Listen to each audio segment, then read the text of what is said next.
Hey everyone, my name is Nick, short for Nico.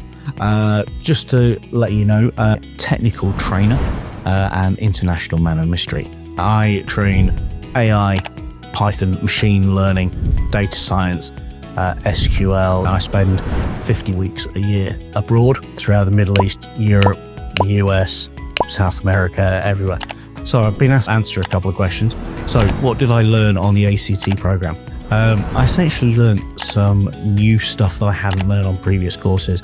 I've taken 4 or 5 courses this week, including the executive, the engineer, the developer, the ethics, the prompt engineer. And what have I learned?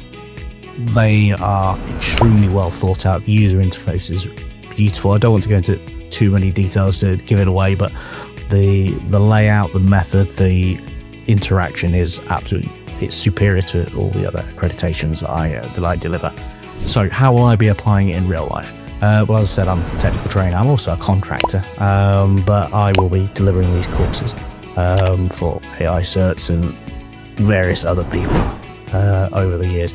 So, but yeah, it's all good. It's all great. And then would I recommend AICERTs? Yeah, absolutely. It's far superior to all the others. Hand on heart, really it is. Take care. Bye-bye.